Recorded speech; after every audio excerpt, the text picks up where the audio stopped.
Hello વિદ્યાર્થી મિત્રો, નમસ્કાર. ગઈકાલે આપણે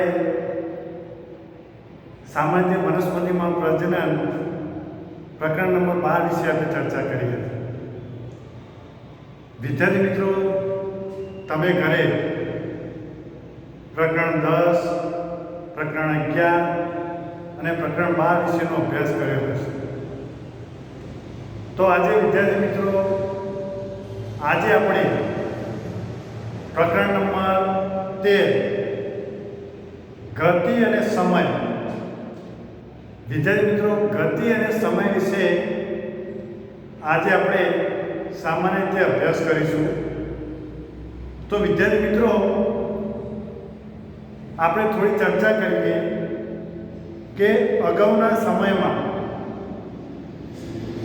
સમયનો ક્યાસ કેવી રીતે કાઢવામાં આવતો. આપણે જોઈ શકીએ છીએ કે આજે વિજ્ઞાન અને ટેકનોલોજીના યુગમાં સામાન્ય રીતે અવનવા સાધનોની શોધ થઈ છે. દુનિયા આધુનિક દ્રષ્ટિએ બહુ વિકાસ પામતી જાય છે.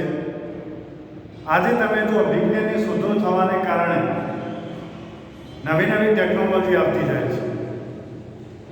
તો વિદ્યાર્થી મિત્રો, આપણે પહેલાંના ઘરડા જે લોકો હતા એમના સમયની જો આપણે વાત કરીએ તો એ સમયે ઘડિયાળ જેવું કોઈ ભૌતિક સુવિધાવાળું યંત્ર હતું નહીં. આજે તમે જો લેપટોપ, મોબાઈલ, સારામાંની ઘડિયાળ, આ બધા ઉપકરણો વધી ગયા છે સમય જોવા માટે. આજે તમે જો અને પહેલાંની વાત કરીએ આપણે, તો પહેલાંના સમયમાં સામાન્ય રીતે આપણે વાત કરીએ તો ઘરના લોકો મોટા ભાગે અથવા કે વૃદ્ધ લોકો મોટા ભાગે સમય જોવા માટે કુદરતી ઘટનાઓનો ઉપયોગ કરતા હતા. શેનો વિદ્યાર્થી મિત્રો? કુદરતી ઘટનાઓનો ઉપયોગ કરતા હતા. આજે તમે જોઈ શકો છો કે ઘડિયાળ, મોબાઈલના આધારે આપણે સમયનો અંદાજ કાઢી શકીએ છીએ. પહેલાંના સમયમાં મોટા ભાગનો વર્ગ એ ખેતી અને પશુપાલન સાથે સંકળાયેલો હતો. શેના સાથે વિદ્યાર્થી મિત્રો? ખેતી અને પશુપાલન સાથે સંકળાયેલો હતો. એટલે સવારે બળદ કે અન્ય પશુ લઈને ખેતરમાં જવાનું, ખેડ કરવાની, બરાબર સૂર્ય ઉગે એટલે સવાર પડી એવું માનવાનું. સૂર્ય બરાબર આપણે માથા ઉપર આવે ત્યારે બપોર પડી એવું લોકો માનતા. અને બરાબર સૂર્ય આથમે, સૂર્ય પૂર્વથી પશ્ચિમ દિશામાં જ્યારે આથમે ત્યારે સામાન્ય રીતે રાત પડી એવું આપણે માનતા હતા. ખ્યાલ? અને બરાબર મંદિરમાં ઝાલર વાગે, પક્ષીઓ પોતાના માળામાં પાછા ફરતા હોય, ગાયોનું ઘણ, ભેંસોનું ટોળું એ બધું ખેતરમાંથી ઘાસચારો ચરીને એ પોતાના વાડામાં પરત ફરતું હોય અને બરાબર સંધ્યાનો સમય થયો હોય જ્યારે સૂરજ એ પૂર્ણ રીતે આથમી જાય ત્યારે ઘરડા એ સમયના લોકો એને રાત કહેતા હતા. તો વિદ્યાર્થી મિત્રો, અને જ્યારે સૂર્ય બીજા દિવસે ઉગે ત્યારે બીજો દિવસ થયો એવું માનતા હતા. કારણ કે એ સમયમાં લોકો જોડે સમય હતો અને સમયનો ક્યાસ એ સૂર્યની કુદરતી ઘટનાઓના આધારે કાઢતા હતા. વિદ્યાર્થી મિત્રો, આજે આપણે વિવિધ પ્રકારના યંત્રોની મદદ, જેમ કે અત્યારે દરેકના ઘરમાં, દરેકના જોડે મોબાઈલ થઈ ગયો છે. તો વિદ્યાર્થી મિત્રો, આજે આપણે કોઈ પણ કામ હોય એ સમયને અનુરૂપ કરતા હોઈએ છીએ. એક એક્ઝામ્પલ તરીકે, તમારા ધોરણ 7માં 3 કલાકની એક્ઝામ છે. કેટલા કલાકની? 3 કલાક. અને 3 કલાકમાં તમારે આખું પેપર લખવાનું છે. શું લખવાનું છે વિદ્યાર્થી મિત્રો? આખું પેપર. તો તમે પેપર 3 કલાકમાં કઈ રીતે પૂરું થાય સમયને અનુરૂપ પેપર 3 કલાકમાં કઈ રીતે પૂરું થાય, તો એના માટે તમારે શું ઉપયોગ કરવો પડશે? ગતિ. પેપર લખવાની, પેન ચલાવવાની ગતિનો તમારે ઉપયોગ કરવો પડે. સામાન્ય રીતે કોઈ પણ ઝડપ એ ગતિ સાથે સંકળાયેલી વસ્તુ છે. આપણે ઝડપ કરીએ કારણ કે મારે અહીંથી અમદાવાદ જવું છે અને તો તમને એમ કહેવામાં આવે કે તમારે 2 કલાકમાં અમદાવાદ પહોંચવાનું છે, તો તમે એની ગતિ કેવી કરશો? ધીમી કરશો. કોઈ ગાડી ચલાવવાની ગતિ તમે કેવું કરશો? ધીમી કરશો. કેમ કે તમારે 2 કલાકમાં પહોંચવાનું છે. પણ દાખલા તરીકે હું તમને એમ કહું કે તમારે અમદાવાદ 1 કલાકમાં પહોંચવાનું છે. કેટલા કલાકમાં વિદ્યાર્થી મિત્રો? 1 કલાકમાં તમારે પહોંચવાનું છે. તો તમારે 1 કલાકમાં પહોંચવા માટે તમારા ગાડીની ગતિ વધારવી પડે, એટલે કે સ્પીડ વધારવી પડે. ત્યારે તમે અમદાવાદ 1 કલાકમાં પહોંચી શકો છો. તો વિદ્યાર્થી મિત્રો, આજે આપણે ગતિ અને સમય એકબીજાને પર્યાય છે. કોઈ પણ ગતિથી કામ થતું હોય એમાં સમય ઓછો લાગે, અને જો સમય વધારે હોય તો ઓછી ગતિએ પણ કામ થઈ શકતું હોય છે. તો વિદ્યાર્થી મિત્રો, આપણે ઝડપ, આપણે પાઠ તો શરૂ કરીએ છીએ પણ તમને બેઝિક નોલેજ હોવું જોઈએ. તો વિદ્યાર્થી મિત્રો, ઝડપ કોને કહેવાય? તો કોઈ પણ પદાર્થે એકમ સમયમાં કાપેલા અંતરને તે પદાર્થની ઝડપ કહેવામાં આવે છે. પહેલો આપણે ઝડપની એક વ્યાખ્યા લખીએ કે ઝડપ એટલે શું? તો પદાર્થે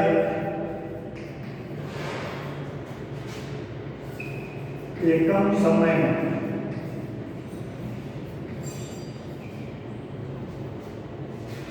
સમયગાળામાં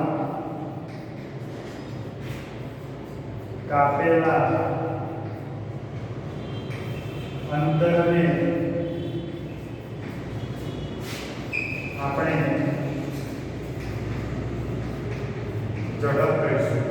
વિદ્યાર્થી મિત્રો, ખ્યાલ આવે ને? તો ઝડપ કોને કહેવાય? ફેર એક વખત આ વ્યાખ્યાનું પુનરાવર્તન કરી દઈએ. ઝડપ એટલે પદાર્થે એકમ સમયમાં કાપેલા અંતરને આપણે પદાર્થની ઝડપ કહીશું. હવે ઝડપનું સૂત્ર છે વિદ્યાર્થી મિત્રો. કોઈ પણ તમારે ઝડપનો દાખલો ગણવાનો થાય ત્યારે ઝડપનું એક સૂત્ર છે, ઝડપ બરાબર કાપેલું અંતર ભાગ્યા તે માટે લાગતો સમય.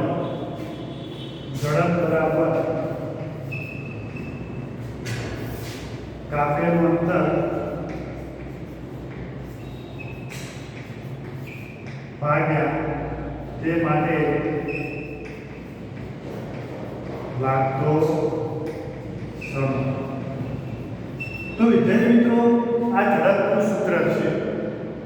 સામાન્ય રીતે આપણે વાત કરીએ કે ઝડપ એટલે શું? ઝડપ બરાબર કાપેલું અંતર, એટલે જે અંતર કાપ્યું હોય અંતરની સંખ્યા લખવાની ભાગ્યા, આ જે લીટી દોરી છે એને ભાગ્યા કહેવાય. ભાગ્યા તે માટે લાગતો સમય. વિદ્યાર્થી મિત્રો, તો આ મુખ્યત્વે ઝડપની વાત થઈ. અને આ ઝડપની વ્યાખ્યા અને સૂત્ર આપણે જોઈ શકીએ છીએ કે અગાઉના વર્ષોમાં પેપરમાં અને ટેસ્ટમાં પણ આ વ્યાખ્યા અને સૂત્ર પૂછાયેલા છે વિદ્યાર્થી. એટલે આપણે ઝડપનું સૂત્ર અને વ્યાખ્યા તો ખાસ તૈયાર કરવી. હવે આપણે નિયમિત ગતિ એટલે શું? તો સુરેખ પથ પર, નિયમિત ગતિ એટલે સુરેખ પથ પર અચળ ઝડપે થતી પદાર્થની ગતિ. નિયત પથ પર અચળ ઝડપે થતી પદાર્થની ગતિને આપણે સામાન્ય નિયમિત ગતિ કહીએ છીએ. વિદ્યાર્થી મિત્રો, નિયમિત એટલે એની ઝડપ અને ગતિ બે સમાન, એને નિયમિત ગતિ કહેવામાં. તો વિદ્યાર્થી મિત્રો, આજે આપણે મુખ્યત્વે એક દાખલાની ચર્ચા કરીશું. સૌથી પહેલાં એક દાખલો જોઈએ આપણે કે બે સ્ટેશન વચ્ચેનું અંતર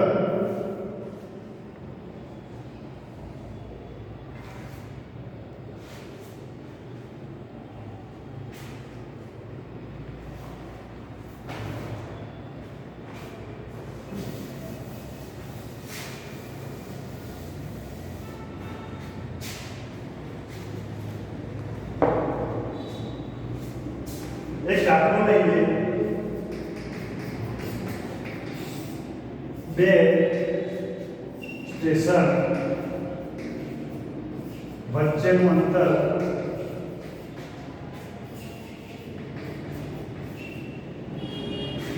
240 કિમી છે. 240 કિમી છે.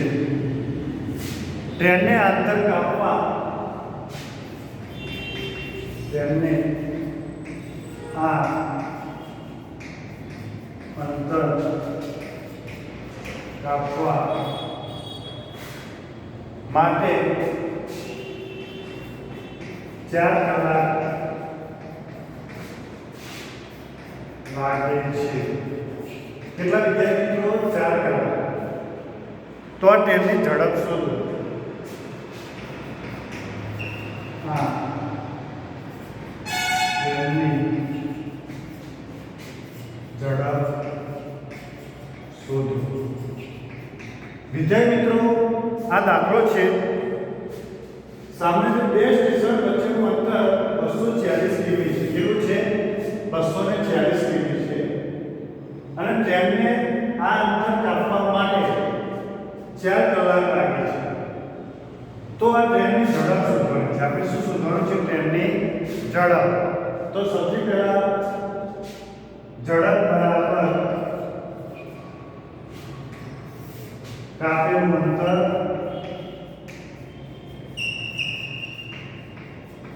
ટ્રેનની ઝડપ. ટ્રેનની ઝડપ બરાબર કાપેલું અંતર ભાગ્યા તે માટે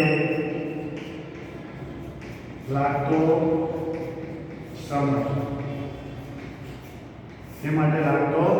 સમય. તો ટ્રેનનું કાપેલું અંતર કેટલું છે વિદ્યાર્થી મિત્રો? તો 240 કિમી. 240 કિમી ભાગ્યા કાપવા માટે કેટલો સમય લાગ્યો? તો 4 કલાક. 4 કલાક. તો વિદ્યાર્થી મિત્રો, હવે 240 ભાગ્યા 4 કરો તો તમે કઈ રીતે કરશો? ભાગાકાર કરો. 240 ભાગ્યા 4. હવે 4 કરો કયું બોલો? 24. તો 4 × 24 0 ઉપરથી નીચે 0 થાય અને અહીંયા 0. તો વિદ્યાર્થી મિત્રો કેટલો હશે? 60 કિમી. 60 કિમી પ્રતિ કલાક. વિદ્યાર્થી મિત્રો, ખ્યાલ આવે ને દાખલો? હજુ તમને દાખલો એક વખત ફરીથી સમજાવી દઉં. બરાબર ધ્યાન આપજો કે બે સ્ટેશન વચ્ચેનું અંતર 240 કિમી છે. કેટલું છે? બે ટ્રેન વચ્ચેનું અંતર, સ્ટેશન વચ્ચેનું અંતર 240 કિમી. ટ્રેનને આ અંતર કાપવા માટે 4 કલાક લાગે છે. બે સ્ટેશન વચ્ચે અંતર 240 કિમીનું છે અને ટ્રેનને અંતર કાપવા માટે 4 કલાક લાગે છે. તો આ ટ્રેનની ઝડપ શોધો. તો સૌથી પહેલા શું શોધવાનું? ટ્રેનની ઝડપ કેટલી? તો ટ્રેનની ઝડપ બરાબર મેં તમને આગળ એક સૂત્ર લખાવ્યું ઝડપનું. એ ઝડપનું સૂત્ર એ આ દાખલામાં લાગુ પડે છે વિદ્યાર્થી મિત્રો. તો ટ્રેનની ઝડપ બરાબર કાપેલું અંતર ભાગ્યા તે માટે લાગતો સમય. હવે કાપેલું અંતર કેટલું હતું? 240 કિમી ભાગ્યા કલાક કેટલા હતા? તો 4. તો 240 ભાગ્યા 4 કરશો તમે એટલે 60 કિમી પ્રતિ કલાક આવશે વિદ્યાર્થી મિત્રો. તો આ દાખલામાં ખબર પડી ને તમને? સરસ. રોહન તને વેરી ગુડ. મોહન તને વેરી ગુડ. તો હવે આપણે કેટલીક વ્યાખ્યાઓ જોઈએ.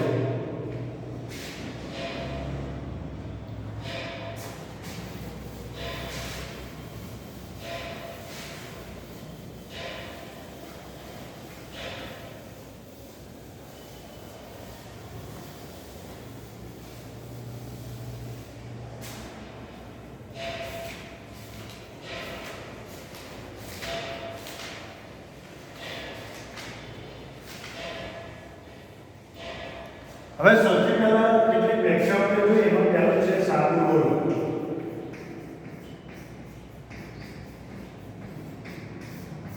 હવે સાદું લોલક એટલે શું? વિદ્યાર્થી મિત્રો, સાદું લોલક એટલે શું? તો સૌથી પહેલાં દોરી વડે ધાતુના નાના ગોળાને લટકાવવાથી બનતી રચનાને દોરી વડે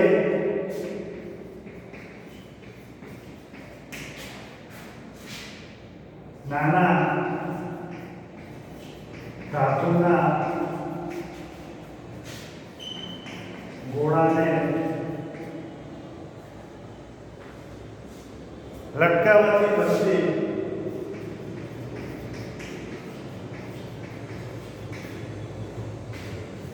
બનતી રચનાને સાદું લોલક કહેવામાં આવે છે. સામાન્ય વાત કરીએ કે સાદું લોલક કોને કહેવામાં? તો દોરી વડે નાના ધાતુના ગોળાને લટકાવવાથી બનતી રચનાને આપણે સાદું લોલક કહીએ છીએ.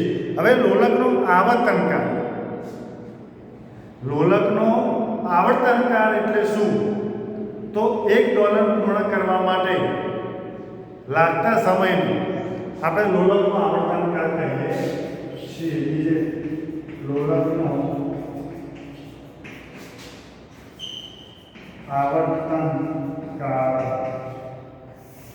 હવે લોલકનો આવર્તનકાળ એટલે શું? તો એક ડોલર પૂર્ણ કરવા માટે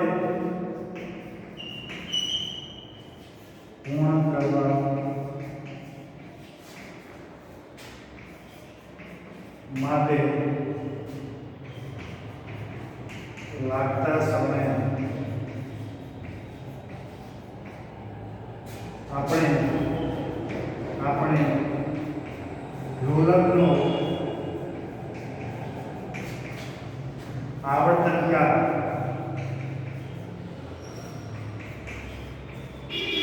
કહીએ છીએ. હવે આપણે ત્રીજી વ્યાખ્યા જોઈએ, ઝડપ. ઝડપ એટલે શું? મેં અગાઉ તમને વાત કરી લીધી કે કોઈ પણ પદાર્થ એટલે કે પદાર્થે એકમ સમયમાં કાપેલા અંતરને તે પદાર્થની ઝડપ કહેવામાં આવે છે. તો પદાર્થ એકમ સમયમાં એટલે કે નક્કી કરેલા સમયમાં કોઈ પદાર્થ હોય એ પોતાનું અંતર કાપે તેને સામાન્ય શું કહેવામાં આવે છે? ઝડપ કહેવામાં આવે છે. વિદ્યાર્થી મિત્રો, હવે સામાન્ય રીતે આપણે વાત કરીએ કે અચળ ઝડપ એટલે શું? તો અચળ ઝડપ. હવે અચળ ઝડપ કોને કહેવામાં આવે? તો કોઈ પણ પદાર્થ હોય એક સરખા સમયગાળામાં એક સરખું અંતર કાપે, એક સરખા ગાળામાં એક સરખું અંતર કાપે તો તે પદાર્થને અચળ ઝડપ કહેવામાં આવે છે. વિદ્યાર્થી મિત્રો, એક સરખા સમયમાં એક સરખું જ અંતર કાપે એને કેવું અંતર કહેવામાં આવે? અચળ ઝડપ કહેવામાં આવે છે. વિદ્યાર્થી મિત્રો, તો આ વ્યાખ્યા મેં તમને મોઢે સમજાવી.